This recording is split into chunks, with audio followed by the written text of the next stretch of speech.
첫째, YS 용병은 되기 싫었다. 두 번째, 내가 당하기 전에 먼저 물겠다. 그래서 내부 수사가 본격적으로 시작이 된 게 이제 대검찰청과 이제 그 당시에 이제 싸움을 붙죠. 그날 저녁에 대검찰청에서는 검찰총장님이 17명의 검사장을 불러놔 놓고 내부 수사를 해야 될 것이냐 말아야 될 것이냐 거기에 이제 의논하는 자리였어요. 논의하는 자리였어요. 근데 거기에서 내부 수사를 하자고 주장을 하는 사람은 김태정 중앙수사부장이었죠. 그분과 제 기억으로는 최한 대검 총무부장이에요. 지금 같으면 기획조정부장이라고 하죠. 내가 듣기로는 그 두 분이 내부 수사를 해야 된다는 찬성파고 나머지는 다 반대를 안 된다는, 파장이 너무 크다, 안 된다는 것. 내부 수사를 하게 되면 그 대상이 된 사람이 사실상 고검장급 4명이었어요. 근데 검찰의 고검장이 내 기억으로는 6명입니다.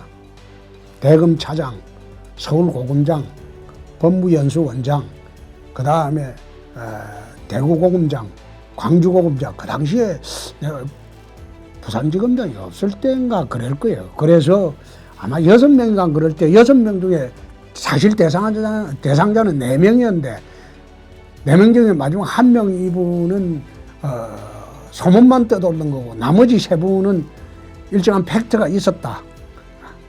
그래서 이제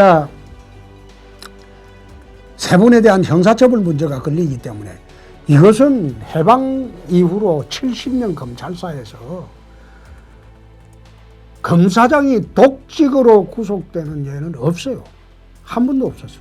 또 검사가 뇌물이나 독직으로 구속되는 사례가 한 번도 없었어요. 그 당시에 검사나 그런 검사장들은 그런 독직 사건이 있으면 몰래 불러서 사표받고 안 그러면 묻어버리고 전출을 시키거나 안 그러면 몰래 불러서 사표받는 그게 이제 관행이었어요. 독직을 수사로 이어진 사례가 없었죠. 그래서 검사장들이 이제 전부 모여서 의논을 하고 있는데 그날 저녁에 이제 6시에 저보고 이제 대검 옆에 일식집으로 오라고 김태정 중수부장이 이제 몰래 전화가 왔어요. 그래서 내가 이 대검에도 내 편이 있나 그 생각을 하면서 영장 사인을 하고 가는데 기자들이 이제 몰려와서 사인한 것까지만 사인 찍고 다 몰려가고 난 뒤에 와서 어느 특정 검사장을 딱 거론을 하면서 뇌물 얼마입니까? 이래 묻길래 내가 그런 이야기를 했어요. 수억. 그 말만 하고 뇌물입니까? 그렇다. 그 말만 하고 난 대검으로 올라갔어요. 근데 대검으로 올라가서 그 음식점에 도착을 해갖고 식사를 하고 나오기도 전에 이미 그날 조선일보 가판에 지금은 모르겠습니다만 그때는 조간이 나오기 전에 밤 9시 되면 가판이 나왔어요. 8시 9시 되면 그 가판 일면에 검사장 한 명을 특정해서 수억 뇌물이라고 딱 못 박아버렸어요. 그래서 이제 수사가 불가피하게 됐죠. 불가피하게 됐는데 그 당시에 이제 김태정 중수부장이 총장께서 수사검사에 수사 의지를 물어봐라. 과연 수사를 하고 자신 있는가 물어봐라. 그 말을 하셨던가 봐요. 그래서 내가 김태정 총장한테 그런 이야기를 했습니다. 그날이나 토요일로 기억이 될 겁니다. 토요일로. 박철원 선배 영장 집행하는 날이 토요일로 기억이 되는데 그러니까 나 수사를 꼭 해야 되겠다. 이거 수사 안 하면 나는 YS 용병밖에 안 된다. 그 두 번째, 내가 대치 당할 수도 있다. 그래서 나는 대치기 당하기 전에 먼저 내가 물어버리겠다. 그래야 내가 산다. 그런 이야기를 하니까 중수부장 자기는 찬성이다. 이건 우리 조직의 문제가 아니고 YS 정권의 사정 의지의 문제고 우리 검찰이 자정의 의지다.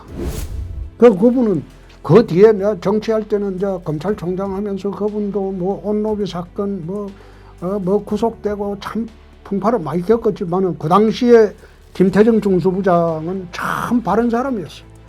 나는 그분한테 참 고마움을 느껴요.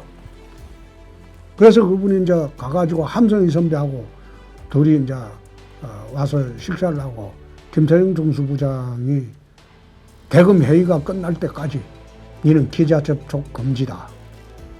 그러니까 함성희하고 같이 프라자 호텔 시청 앞에 거기 방 얻어놓고 둘이 있거라. 그 이제 함성희 선배하고 둘이 이제 그 대검에서 얻어놓은 방에 프라자 호텔 들어갔죠. 그 당시가 한 9시쯤 됐을 겁니다. 그러고 난 뒤에 김태정 총장은 수사가 검사한테 어제 확인했다고 하고 이제 대검으로 가고요. 그래서 10시 반쯤 아마 밤 돼서 저는 검찰청에는 밖에 외박을 집사람이 금지를 하기 때문에 수사할 때 외에는 외박을 잘 안 했기 때문에 내 기억이 거의 없기 때문에 집에 들어가야 되겠다. 함성희 선배한테 내가 그랬어요. 함선배, 난 집에 들어갈란다. 대신 기자 접촉은 하지 않으마. 그리고 아마 결론이 내일 안 나겠나. 내일까지 내 일체 기자 접촉 안 하고 내 내일 9시 뉴스 보겠다. 그 이야기를 하고 이제 프라자 호텔 빠져나와서 집으로 왔어요. 내 들어오자마자 어떻게 알았는지 밖에 와서 문 두드리고 밤 늦게까지 그게 일체 문 안 열어줬어요. 그 일요일 날 아침에 기자들이 진을 쳐도 내 밖을 안 나갔어요. 그러고 난 뒤에 하루 종일 아파트 베란다에 앉아가지고 구룡산하고 대모산만 쳐다봤어요. 그 당시 개포 5단지에 저희 아파트 앉아서 보면 대모산과 구룡산이 보였습니다. 그래서 참 이게 만약 내부 수사 불가라고 대검 지시가 내려오면 내가 분명히 그 의조로 함성희 선배하고 김태정 중수부장한테 그 이야기를 했어요. 내부 수사 불가라고 대검에서 결정 내리는 이 사건 수사 과정에서 검찰 수뇌부가 했던 모든 잘못된 수사지휘 그리고 나를 윽박질렀던 그 잘못된 행태 내 폭로하고 검사 사표 내겠다. 검사 그만두겠다. 더 이상 안 해도 좋다. 그 이야기를 전달을 해놨어요. 그래 하니까 대검 회의 결과 우리 집에 이제 전화 코드도 난 뽑아버렸죠. 전화 코드를 일체 안 받으려고. 그래서 9시에 MBC에 그 당시에 엄기영 앵커라고 내 기억을 하는데 9시 뉴스를 탁 크니까 제일 이제 첫 뉴스로 대검에서 내부 수사하기로 결정을 하고 홍준표, 은진수를 대검에 파견하기로 했다. 말하자면 고등검사장 조사하는데 지금 검사들이 하는 것은 격이 안 맞다는 거죠. 그래서 대검에서 중수부에서 조사하는데 그냥 창관 조사로 바꾼 거죠. 말하자면 그 내용은 우리가 더 잘 아니까 은진수 검사하고 제가 더 잘 아니까. 그래서 이제 전화 코드를 딱 꼽으니까 제일 먼저 전화 온 게 우리 유청종 강력부장입니다. 난 그분 참 존경을 하는 게 아주 부드럽고 유하면서도 자기 소신 세울 거는 다 세우는 분이에요. 원래 검사가 그래야 되는데 저는 그러지 못하고 그냥 고집 세고 우기고 그래 유창용 부장님 그 인품은 못 따라가죠 제가. 그래서 유창용 부장님이 네가 이겼다. 이제 월요일부터 서울지검 오지 말고 대검으로 가거라. 그래서 이제 대검 파견 가서 수사 이제 말하자면 그 평검사가 대검 수사를 갖다 뒤에서 보고 지휘하는 거죠 뭐. 그때는 참 이게 잘못됐다, 이 내용이 아니다, 이런 식으로 해가지고 이제 협의해서 하는 건데, 대검에 도착을 하니까 그날 전심 때 제일 처음에 대검의 모 간부가 밖으로 못 나가게 하더라고. 그래서 안에서 시켜 먹어야 되는데 밑에 수사관 시켜가지고 저놈 비싼 거 시키지 마라. 말하자면 그 당시에 곰탕이 내 기억으로는 1,300원 했는데 난 800원짜리 백반 시켜주더라고. 대검에 나 기억에나 한 열흘 있었나? 열흘 파견 나가 있었나? 나가 있는 동안 그 대검 특조실에서 그 구석에 웅크리고 자고 밥은 곰탕 한 그릇도 안 주고 저거는 밖에 나가서 좋은 거 먹고 내 기억으로는 백반 800원짜리 백반입니다. 저놈은 비싼 거 주지 마라. 내가 일주일 있었나 기억이 하여튼 열흘 있었나 그 참 지옥 같은 생활이 끝내고 그 어느 검사장 기소할 때도 논쟁이 크게 붙었어요. 우리는 특가법상 뇌물수수다. 아니다. 단순 뇌물수수다. 검찰총장실에서 논쟁이 크게 붙었는데 결국은 주의적 예비적으로 기소를 하자. 그거는 이제 결론이 났죠. 맞는데 결국 내부 수사하면서 두 분은 이제 사표 받는 거로 끝내고 한 분은 이제 구속이 됐죠. 그게 내 기억으로는 초파일 날입니다. 4월 초파일 날이에요. 그 결론이 난 날이. 그래서 내가 그날 그 결론 내고 서울지검으로 돌아오면서 검사 생활도 이것으로 끝나는구나. 난 그런 생각을 했습니다. 말하자면 나는 정의의 일념으로 수사를 했지만은 검찰 조직이라는 것은 자기 조직을 배신한 그런 사람으로 아마 몰아붙일 겁니다. 그 당시에는 TK 대부, 호남 대부, 그 다음에 경기 대부, 이분들이 검찰의 60%가 넘었어요. 그 대부되는 사람이 사표를 쓰거나 사법 처리를 됐기 때문에 나는 그 사람들 틈사리에서는 검사하기 어렵다고 봤습니다. 주로 그 사람들이 검찰의 주류였으니까. 그래서 그 사건이 끝나는 날 언제 나가야 할지 참 생각이 참 많았습니다. 결국은 검사를 더 이상 못하게 될 것이다. 그때 그 생각을 했습니다. 그 사건 끝나고 난 뒤에 6월에 아마 잠바 입고 3월에 수사 시작을 해서 잠바 벗고 6월에 초여름에 수사가 끝났죠.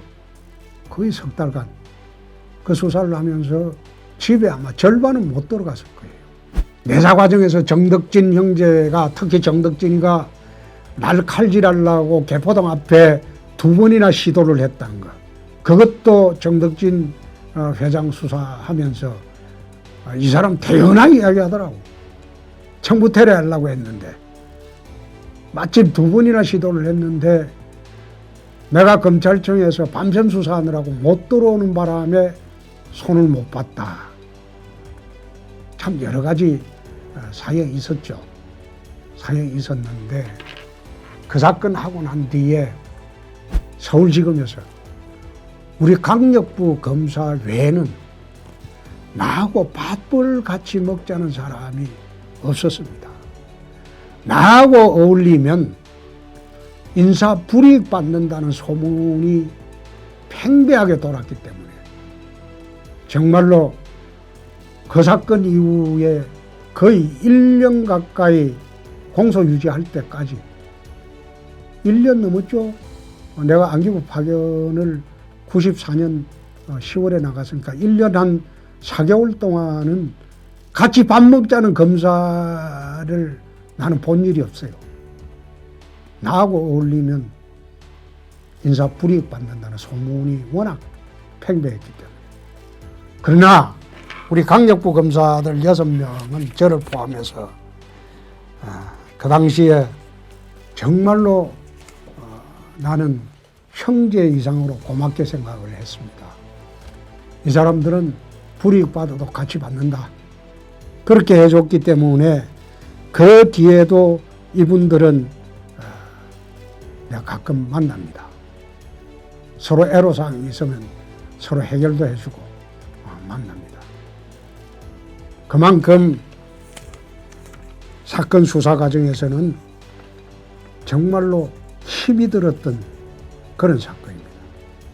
청와대도 원치 않고 대검 수뇌부도 원치 않고 대부분의 검찰 조직의 사람들이 원치 않았던 사건을 떠들썩하게 석 달간 굽판 벌리듯이 수사를 해놓고 돌아보니까 내 뒤에는 아무도 없었다. 나 혼자만 허벌판에 있었다. 그것이 슬러트머신 수사입니다.